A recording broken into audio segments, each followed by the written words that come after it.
नमस्कार। Online Hindi and Sanskrit with Ravindra ma'am के माध्यम से मैं आपका एक बार फिर से स्वागत करती हूँ। आइए आज हम कक्षा 7वीं की पहले पाठ वंदे मातरम को देखते हैं। प्रथम पाठ वंदे मातरम। सबसे पहले बच्चा अपनी माँ से पूछ रहा है, अम्ब वयम विभिन्नेषु कार्यक्रमेषु आकाशवाण्यां शालायां च वंदे मातरम इति गीतं बहुत्र शृणुमः।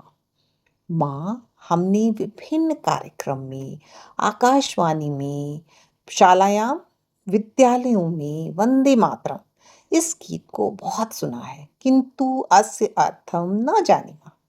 किंतु इसका अर्थ नहीं जानते हैं। मातः अस्य कः अर्थः? माँ, इसका अर्थ क्या है? तो बच्ची भी बोल रही है, इदं गीतं कः लिखितवान् इत्यपि मम जिज्ञासा अस्ति। इस गीत को किसने लिखा है, यह भी मेरी जिज्ञासा है। अब मम्मा बोल रही है, वत्सो बच्चों, महान देशभक्ता बंकिम चंद्र चट्टोपाध्याय 1882 तमे वर्षे आनंदमठा इति नामकम उपन्यासम लिखितवान्। बच्चों, महान देशभक्त बंकिम चंद्र चट्टोपाध्याय ने 1882 वर्ष में आनंदमठ इस नाम का एक उपन्यास लिखा था। वंदे मातरम इति गीतं तस्मिन् एव उपन्यासे वर्तते। वंदे मातरम ये गीत उसी उपन्यास में है। वंदे मातरम इत्यस्य अर्थः अस्ति यत् अहम मातुः वंदनं करोमि इति। वंदे मातरम इसका अर्थ है मैं माता का वंदन करता हूँ, ऐसा। ठीक है, तो आगे बढ़े। मातः इदं गीतं कस्यां भाषायाम् अस्ति? बच्ची बोल रही है, माता ये गीत किस भाषा में है? माँ बोल रही है, पुत्री एतत् गीतं संस्कृतं बांग्ला च इति भाषाद्वय वर्तते। पुत्री यह गीत संस्कृत और बांग्ला इन दो भाषाओं में है। मातः अस्मिन् गीते वर्ण विषयकः अस्ति। अब बच्चों को जिज्ञासा हो रही है। बच्चे बोल रहे हैं, माँ इस गीत का वर्ण विषय मतलब इसमें मूल विषय क्या है, किस चीज का वर्णन किया गया है? तो माँ बोल रही है, पुत्र अस्मिन् गीते भारत मातुः स्वरूपस्य रम्यं वर्णनम् अस्ति। इस गीत में भारत माँ के स्वरूप का खूबसूरती से वर्णन है। इस पे आपको भारत की विभिन्न नदियाँ, प्रमुख तीर्थ स्थलों का वर्णन दिया गया है, वो आप देखेंगे। और मैं आगे स्टोरी पढ़ती हूँ। अम्ब एतस्य गीतस्य किं वैशिष्ट्यम्? माँ, इस गीत की विशेषता क्या है? माँ जवाब दे रही है, बालौ स्वतंत्रता आंदोलने सर्वे देशभक्ताः एतत् गीतं मंत्रम् एव गायन्ति स्म। बच्चों, स्वतंत्रता के आंदोलन में सभी देशभक्त इस गीत मंत्र को गाते थे। सम्प्रति अपि इदं गीतं श्रुत्वा गीत्वा च वयं सर्वे भारतीयाः प्रेरिता भवामः। आज भी इस गीत को सुनकर वयम सर्वे भारतीय, हम सभी भारतीय प्रेरित होते हैं।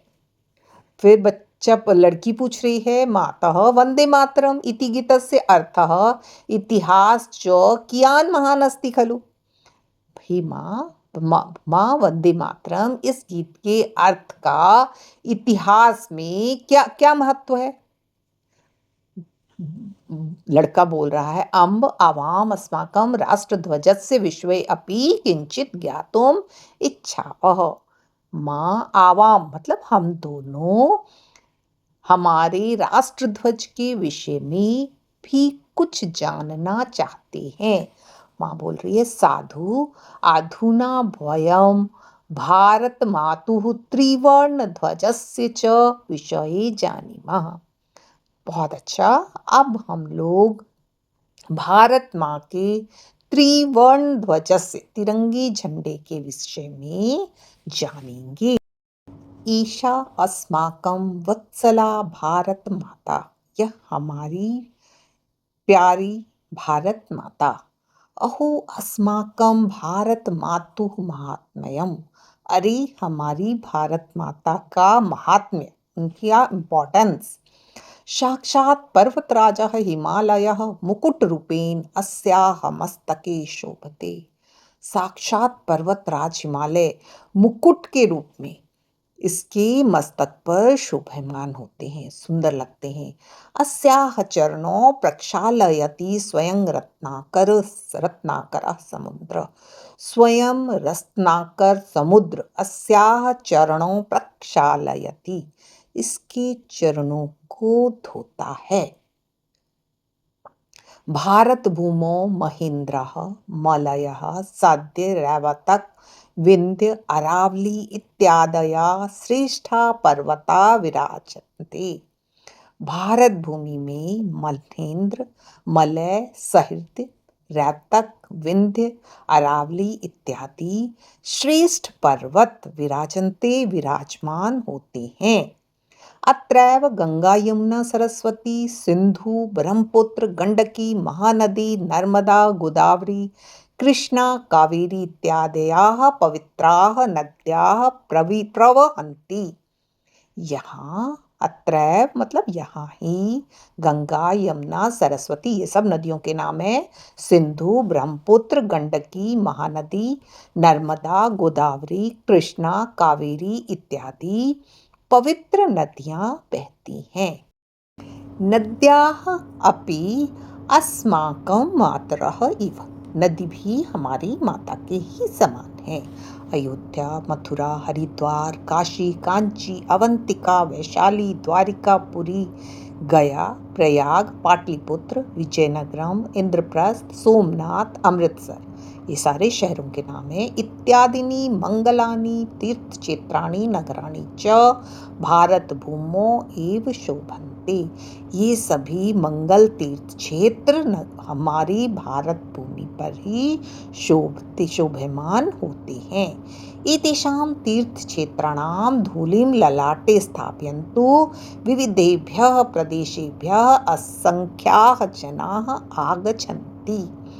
एतेषां तीर्थक्षेत्राणां, इन तीर्थ क्षेत्रों की धूल ललाटे स्थापयतुम, अपने ललाट पर लगाने के लिए मस्तक पर लगाने के लिए विविधेभ्यः प्रदेशेभ्यः बहुत सारे अलग अलग प्रदेशों से असंख्याः जनाः आगच्छन्ति, असंख्य लोग आते हैं।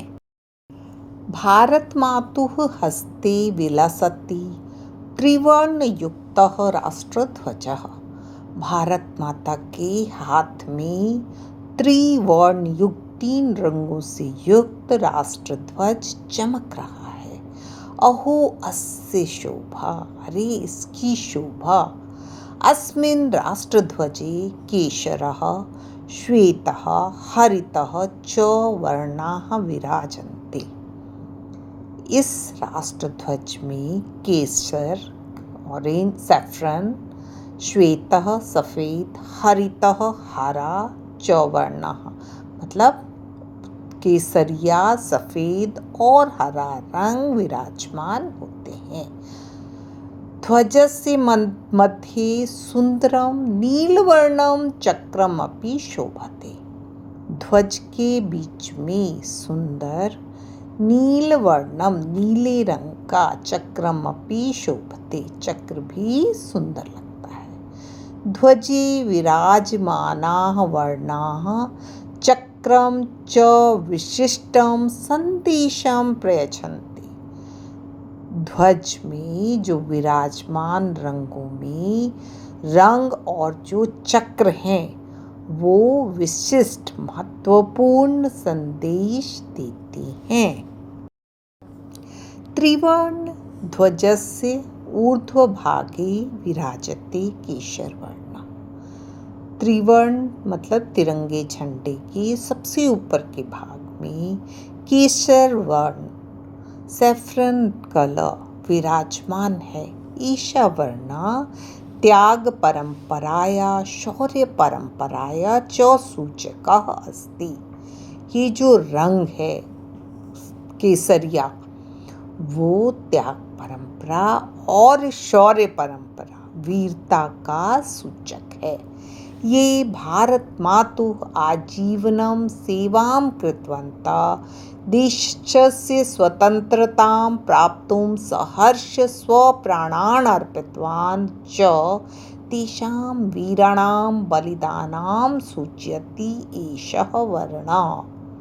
ये जो लोग भारत मातुः आजीवनम सेवाम कृतवन्तः, जो जिन्होंने भारत माँ की जीवन पर्यंत संपूर्ण जीवन सेवा की, देशस्य स्वतंत्रतां प्राप्तुं सहर्ष देश की स्वतंत्रता प्राप्त करने के लिए सहर्ष खुशी खुशी स्वप्राणान अर्पितवन्तः च अपने प्राणों का बलिदान दिया, तेषां वीराणां बलिदानम सूचयति एषः वर्णः। उन वीरों के बलिदान की सूचना देता है यह वर्ण। यह जो रंग है केसरिया, ये उन वीरों की सूचना देता है जिन्होंने आजीवन इस देश की सेवा की और देश की स्वतंत्रता में खुशी खुशी अपने प्राणों को न्यौछावर कर दिया। जयतु सैनिकः इति वक्तुम् अस्मान् प्रेरयति ध्वज स्थितः अयं केशरवर्णः।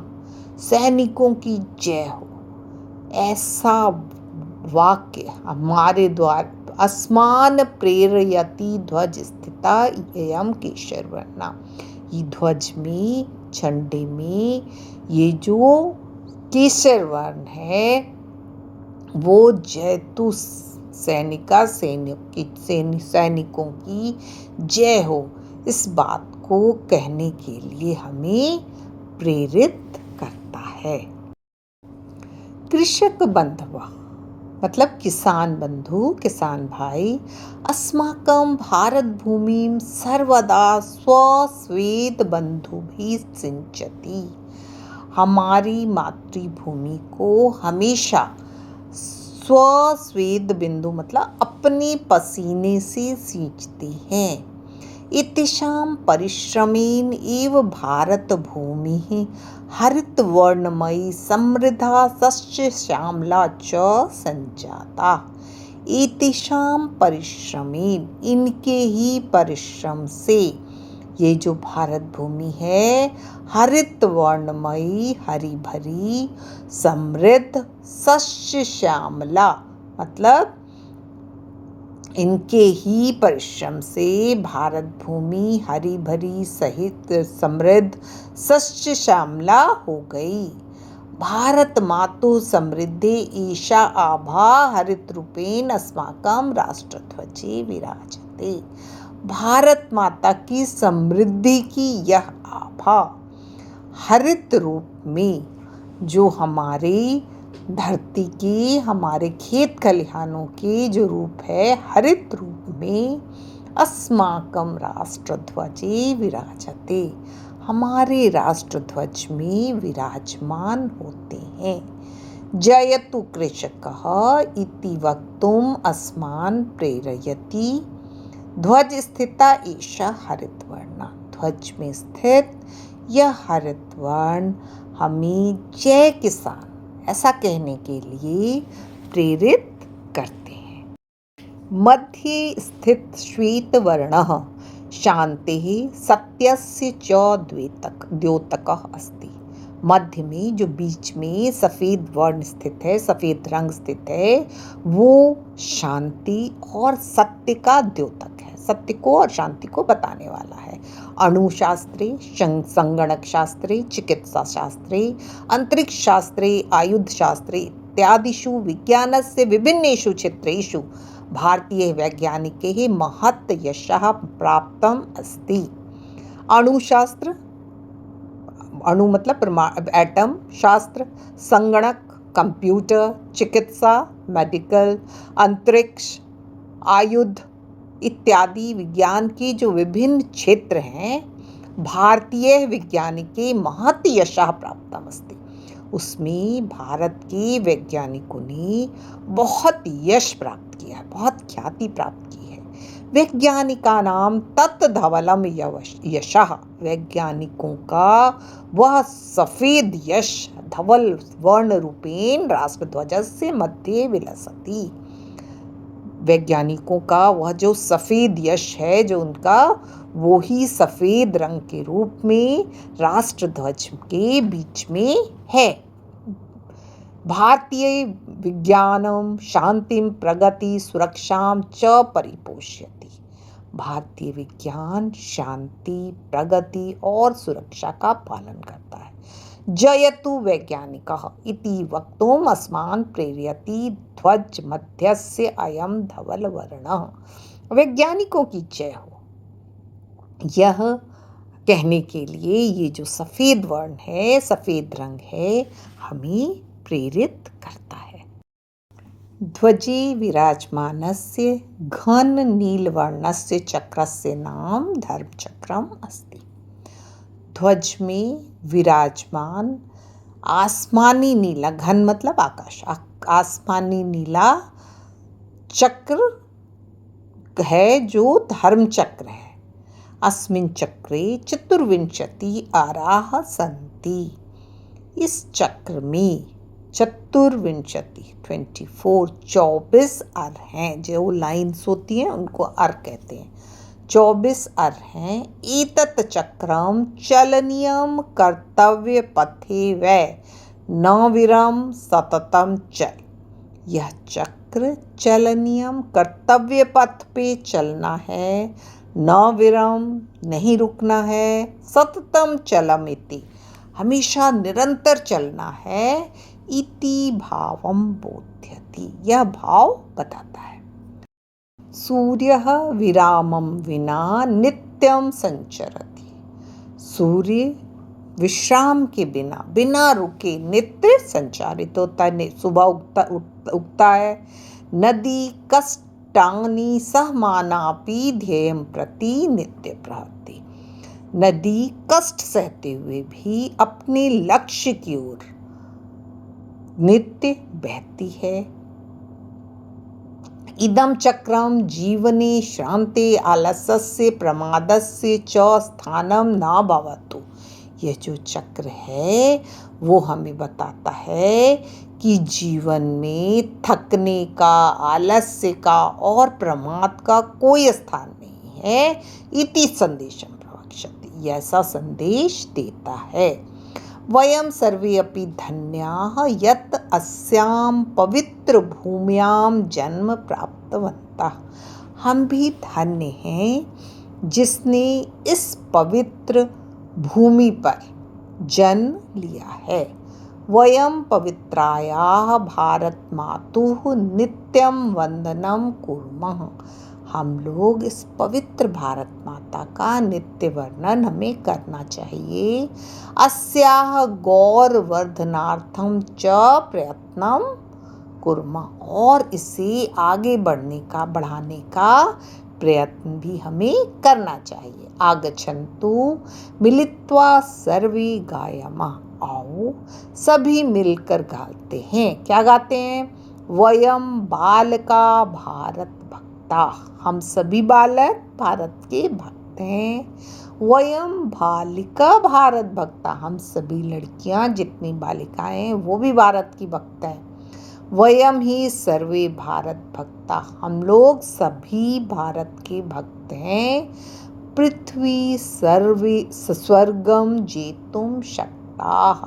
पृथ्वी स्वर्ग बनने की, स्वर्ग को जीतने में सक्षम है। ये जो हमारी भारत भूमि है यह स्वर्ग को जीतने में सक्षम है। प्रथम पाठ में हमने भारतवर्ष के विषय में पढ़ा, नदियों के विषय में पढ़ा, प्रमुख धार्मिक स्थलों के विषय में पढ़ा, पर्वतों के विषय में, राष्ट्रध्वज के विषय में। जो छोटी छोटी जानकारियां हैं जो हमें जाननी चाहिए वो हमें इस पाठ के माध्यम से पता चली, और इस पाठ को अच्छे से पढ़ें, समझें, और अगले वीडियो में मैं इसके प्रश्न उत्तर पर भी चर्चा करूँगी। धन्यवाद।